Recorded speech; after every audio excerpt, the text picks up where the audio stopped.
अ, हमारे 27 नक्षत्रों के बारे में जो विवरण थे वो तो सारे पूरे हो गए।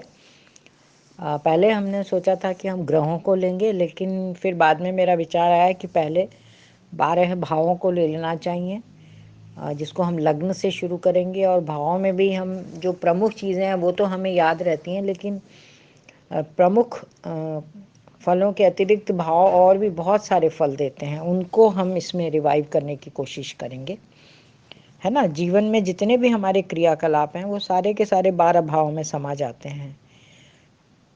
किसी कार्य करने के लिए ज्योतिषी को एक या अधिक भावों का गहराई से विश्लेषण करना पड़ता है, किंतु प्रत्येक भाव प्रमुख रूप से किन किन कार्यों पर अधिकार रखता है ये हम देखने जा रहे हैं।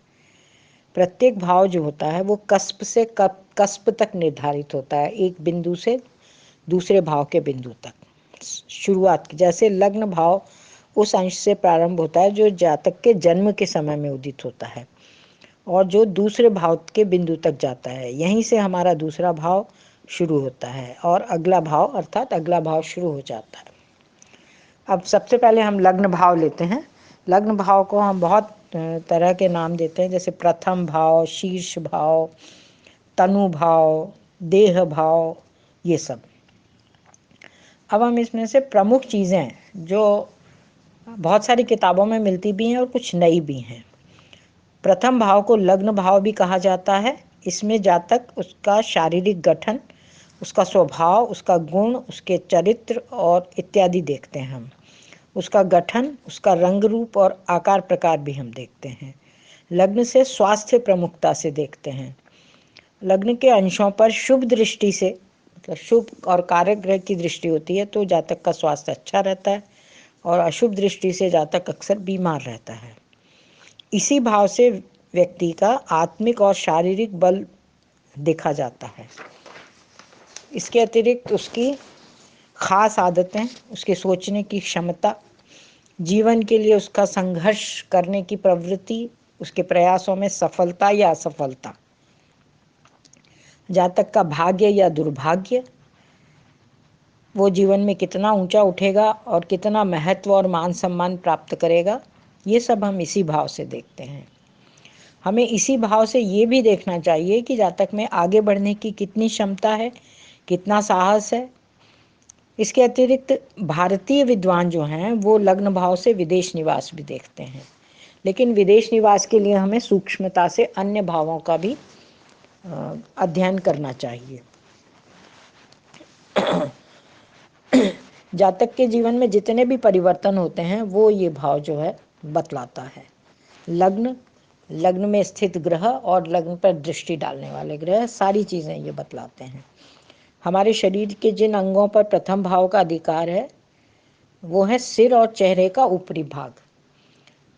वो स्वाभाविक रूप से, इसके अतिरिक्त जो राशि वहाँ होगी लग्न पर, 12 राशियों में से कोई भी राशि, वो राशि जिस भी अंग का प्रतिनिधित्व कर रही होगी उससे संबंधित बीमारियां और एक सिर से संबंधित बीमारियां, सिर और चेहरे से, ये हम लग्न भाव से देख सकते हैं।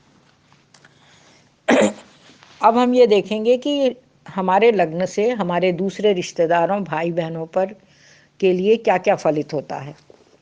जैसे लग्न भाव है वो जातक के छोटे भाई बहनों के लिए या उसके जान पहचान वाले लोगों के लिए 11th हाउस होता है, तीसरे भाव से 11वां भाव, तो उनके लिए लाभ और फायदा देता है। जातक की जो माँ है, चौथे भाव से हम देखते हैं तो उनका 10वां भाव आ जाता है लग्न जो है, तो इससे उनको यश, प्रसिद्धि, मान सम्मान इत्यादि मिलने की संभावना होती है। संतान की उच्च शिक्षा, पंचम भाव से हम संतान देखते हैं, विशेष रूप से प्रथम संतान, तो उसकी उच्च शिक्षा, क्योंकि पंचम से नवम है हमारा लग्न, उसकी लंबी यात्राएं और पढ़ाई के समय में घर छोड़कर हॉस्टल में रहना, उसके विदेशियों से संपर्क और संबंध, इसी भाव से हम देखते हैं। मैंने बताया जैसे कि विशेष रूप से पहली संतान से।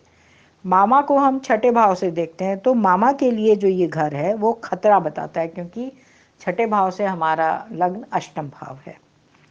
और फिर ये पति और पत्नी या जीवन साथी के लिए ये सप्तम भाव है, अर्थात मृत्यु का भाव भी है। पिता के लिए हम नवम भाव से देखते हैं तो वो आमोद प्रमोद का घर है, पंचम भाव हो जाता है। सट्टे लॉटरी आदि में जैसे फ़ायदा देता है। बड़े भाई जो है वो हम 11th हाउस से देखते हैं और हमारे क्लोज रिलेटिव्स होते हैं उनको देखते हैं, तो उनके लिए छोटी छोटी यात्राएं, क्योंकि 11th हाउस से वो तीसरा भाव है, छोटी छोटी यात्राएं, संपादन, प्रकाशन, पुस्तक इत्यादि, ये फल हम देखे जाते हैं। इस प्रकार हम ये देखते हैं कि हर भाव जो है कुछ ऐसे फल देता है जो जातक से जुड़े रहते हैं, और दूसरी तरफ वही घर में अन्य रिश्तेदारों को अलग अलग फल देता है। हमको अच्छा दे सकता है, हमको भाग्यशाली बना सकता है, लेकिन हमारे घर के दूसरे रिलेटिव्स को, परिवार को अच्छे खराब फल भी दे सकता है। जातक स्वयं स्वस्थ रहते हुए भी अस्पताल जाता आता रहता है, किसी अपने बीमार रिश्तेदार से मिलने, और चिंतित या परेशान भी रहता है। अब हम कल जो है वो सेकंड हाउस लेंगे।